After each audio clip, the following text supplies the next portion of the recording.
Olá, no vídeo de hoje nós vamos tratar do exame objetivo estruturado de habilidades clínicas, que é conhecido pelo seu acrônimo em inglês OSCE, ou em português OSCE. Se você tem interesse nesse tema, fique conosco até o final do vídeo. Eu sou o professor Luiz Troncon, da Faculdade de Medicina de Ribeirão Preto, da Universidade de São Paulo, e esse é o canal do nosso Centro de Desenvolvimento Docente para o Ensino, CDDE.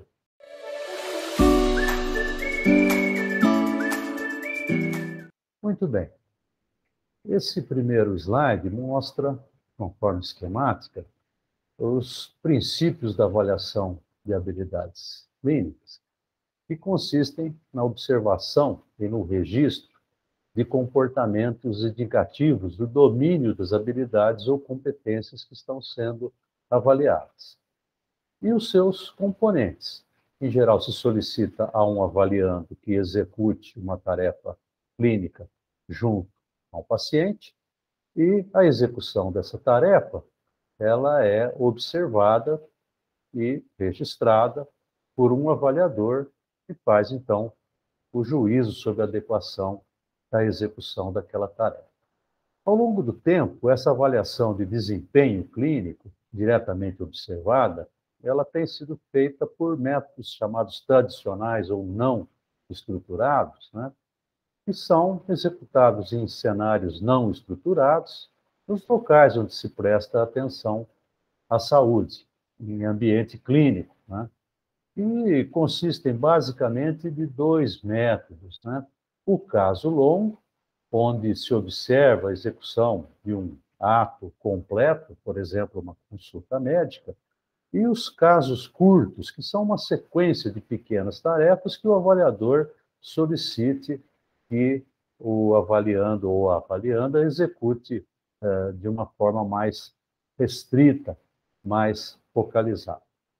Bem, e também ao longo do tempo, o uso desses métodos tradicionais ou não estruturados, eles têm mostrado problemas e desvantagens.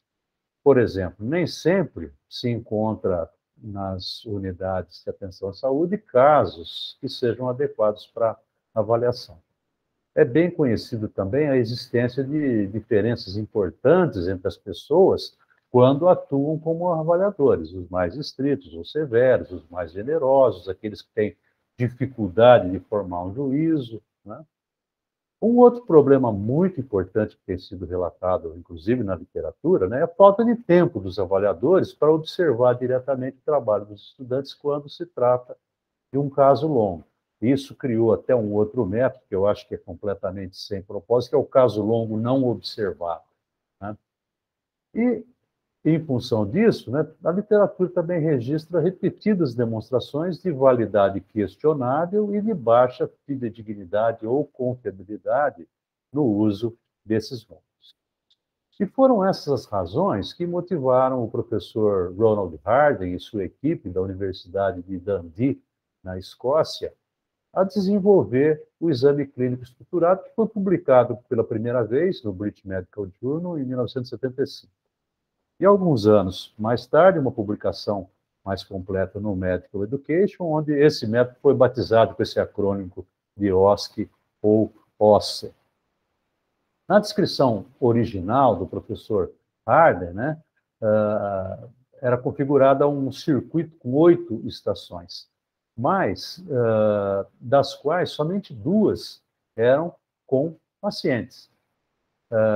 Ele usava um esquema muito interessante, que era estação com paciente, questão, estação, questão, e assim por diante.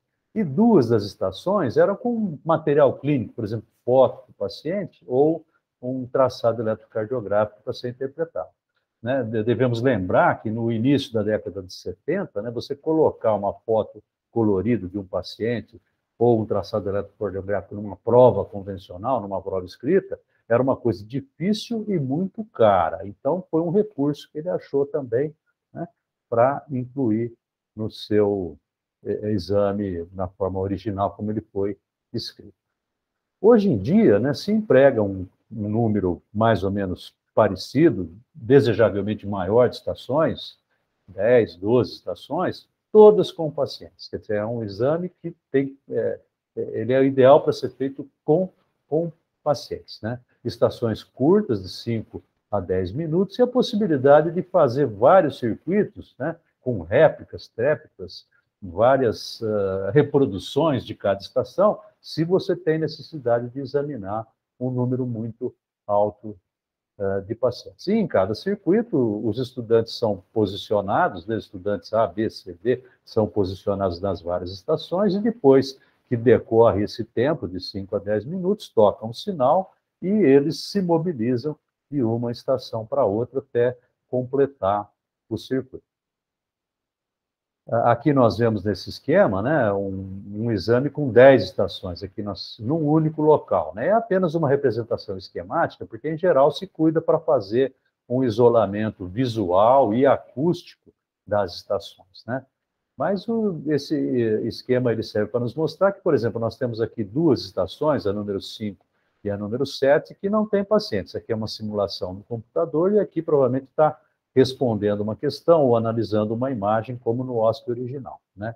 Mas nas demais estações, os estudantes trabalham com pacientes e nessas estações com pacientes você vê com uma prancheta na mão os avaliadores observando, registrando e fazendo o seu juízo. Né?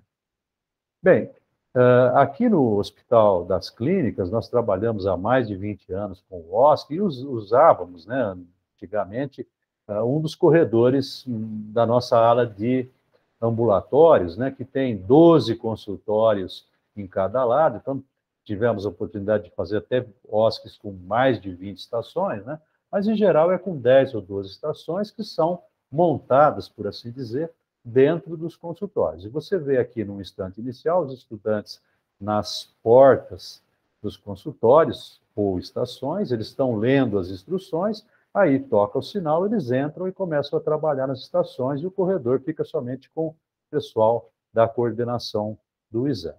E o que eles estão fazendo dentro das estações? Né? Tarefas clínicas, como comunicação, o tomado da história clínica, comunicação e orientação do paciente sobre o uso de um medicamento, exame físico, a interpretação de uma radiografia para depois orientar o paciente sobre o diagnóstico e assim por diante. Bem, o OSCE original, né, pelas suas qualidades, pelas suas vantagens, ele se difundiu no mundo inteiro, né, e gerou outros métodos, como, por exemplo, o OSATS, no mesmo esquema de estações curtas de 5 a 10 minutos. O OSATS é para habilidades técnicas, para procedimentos, muito usado nas especialidades médicas cirúrgicas, né? E também, como nós já mencionamos, as estações longas, né, com 25 a 30 minutos, como o Clinical Skills Assessment, em torno de 15 estações, somente com pacientes simulados, com foco na comunicação e interação com o paciente, muito usado, né, descrito e muito usado nos Estados Unidos. E o PACES, que foi descrito e é utilizado no Reino Unido, que tem sempre 8 estações e ao menos 4 com pacientes reais, porque há uma ênfase no exame físico. Bem, claro está, né, que para você montar um exame estruturado, você vai precisar de um outro recurso, que é o paciente simulado ou o paciente padronizado. Né? O paciente padronizado é uma pessoa normal, ou mesmo um paciente real, mas que é devidamente preparada ou treinada para protagonizar um caso clínico com realismo, com fidelidade, de forma padronizada, atuando sempre do mesmo jeito, né? Começou com uma avaliação, mas hoje ainda é muito usado no ensino, né? E no esquema da pirâmide de Miller, que é muito conhecido e muito usado, né, foi descrito para fazer o alinhamento entre o que avaliar e o como avaliar, né, os exames estruturados eles estão assim nesse penúltimo extrato, que é o do demonstrar, mostrar como faz, como executa a habilidade clínica. E como usa simulações, eles são conhecidos como uma modalidade de exame de habilidades clínicas in vitro, diferente dos in vivo que são usados mais no topo da pirâmide, por assim dizer, né? Bem, os exames estruturados, eles preenchem bem vários atributos de qualidade, como, por exemplo, a validade. E isso é permitido pelo alinhamento da avaliação com os objetivos de aprendizagem e os desfechos esperados em termos de habilidades e competências, né? É possível também fazer uma amostragem adequada de casos, de contextos, de tarefas, fazer um bom ajuste do nível de complexidade e também adequar as condições de exame para todos os avaliandos ou candidatos, em termos de tempo e de espaço. Os exames estruturados também podem preencher bem os requisitos de fidedignidade, pelo número adequado de estações, né? Quanto maior o número de estações, maior a probabilidade de se ter um índice de fidedignidade mais elevado, a possibilidade de avaliar grande número de estudantes nas mesmas condições, a padronização das condições dos exames, o paciente, as tarefas e o avaliador, sempre os mesmos, para os vários estudantes, fichas de avaliação previamente elaboradas e testadas, e o preparo prévio ou treinamento dos pacientes e avaliadores, de modo que atuam em condições de padronização. Se retomarmos aquele esquema com os vários componentes, né, que ilustram o princípio da avaliação das habilidades clínicas que nós vimos no início, né, para se fazer um exame estruturado bem feito, tem que se compor instruções bem claras para o avaliando, um roteiro de atuação ou script para o paciente simulado, um roteiro de atuação para o avaliador, que vai trabalhar com uma ficha de avaliação. E tanto o paciente como o avaliador têm que ser extensivamente treinados para atuar com qualidade. E isso, claro, né, tem uma repercussão na viabilidade, quer dizer, você montar, executar, desenvolver um exame estruturado é uma operação completa. Você precisa cuidar da área física, precisa de muitas pessoas, pessoas para criar as estações, para produzir o material escrito das estações, para atuar como pacientes simulados, para atuar como avaliador, pessoal para ajudar na organização e na logística, né? E tanto o planejamento como a execução tem um custo operacional alto e também um custo financeiro, né? Sempre ocorrem despesas, seja com transporte do paciente simulado ou alimentação, seja para aquisição de algum dispositivo de última hora, né? E também uma desvantagem, que é uma crítica que alguns fazem, principalmente sobre o hóspede, é relativa à natureza, né? Com o uso do paciente simulado, pode haver uma certa artificialidade, se bem que eu acredito com convicção que isso é possível de superar com um bom treinamento do paciente, com uma boa estruturação das estações. Agora, tem uma outra crítica importante que se aplica ao OSCE, que é a segmentação ou a desconstrução do paciente, por assim dizer, né? Nós ensinamos que o paciente ou a pessoa que nós estamos cuidando tem que ser vista como um todo, e na hora do OSCE nós pedimos para o estudante fazer uma tarefa focalizada, conversar só sobre um aspecto da vida daquele paciente, ou examinar só um segmento corporal. Mas isso pode ser também contornado, né, com as estações mais longas e com tarefas mais abrangentes. Voltando às vantagens do exame estruturado, né, uma que é notável, né, é a acurácia, né? E aqui nós ilustramos os resultados, né, dos scores de 0 a 10, né, a distribuição do número de participantes, de estudantes, num exame de grande escala, quase 500 candidatos, né, é o concurso da residência médica, né, onde você vê a distribuição que mostra claramente que você tem, no conjunto, um bom desempenho, a média entre 8 e 9 aqui em termos dos scores, né? Mas veja bem, esse tipo de resultado, ele permite claramente que você identifique um grupo aqui de 3 a 5% deles que são claramente insuficientes, né? E que deveriam, então, ser submetidos a um processo de remediação. E se, no caso de um exame de seleção, você tem que selecionar aqueles de melhor desempenho, você faz isso com muita facilidade a partir dessa distribuição de resultados, né, que são, como eu disse, bastante acurados. Outra vantagem é a flexibilidade na utilização do método, né? Pode ser usado em várias áreas, né? Não só medicina geral, como especialidades médicas, como em áreas focalizadas da atuação, saúde pública, segurança do paciente, ética e assim por diante, né?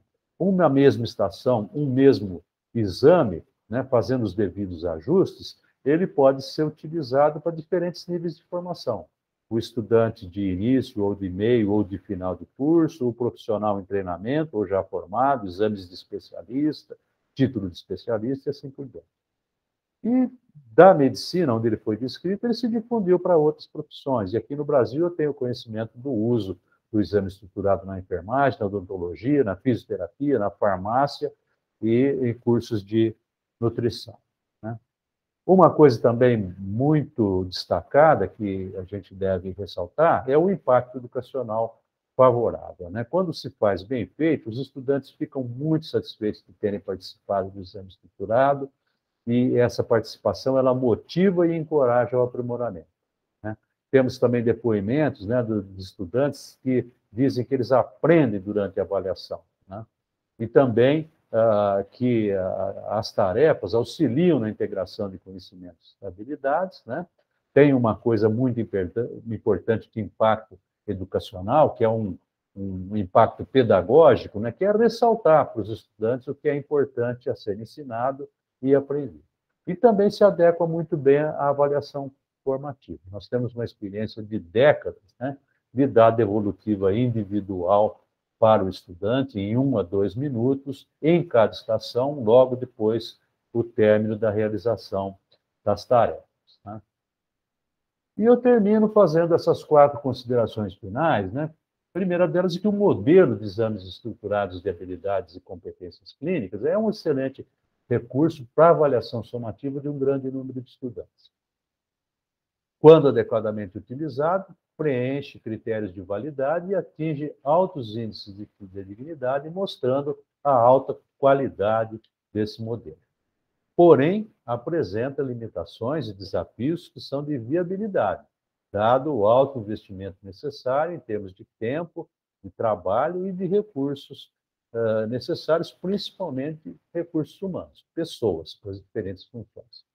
E ainda que ele possa ser utilizado em pequena escala, para 1, 2, 3 estações, para um grupo pequeno, 10, 15, 20 estudantes, para finalidades formativas, provavelmente sua utilização ideal é em exames institucionais de grande porte. Os americanos chamam de high stakes, né? Um exame de graduação, um exame de licenciamento profissional ou concurso de residência médica, tipo de especialista, por assim e assim por diante. Bem, aqui eu termino, né? Agradeço aqueles que assistiram até o fim desse vídeo, espero que vocês tenham gostado. Se gostaram, por favor, se manifestem, fiquem à vontade para fazer os seus comentários, e se ainda não são inscritos nesse canal do CDDE da nossa faculdade, por favor, se inscrevam, que vocês vão receber com frequência conteúdo interessante de temas importantes da educação nas profissões da saúde. Até mais.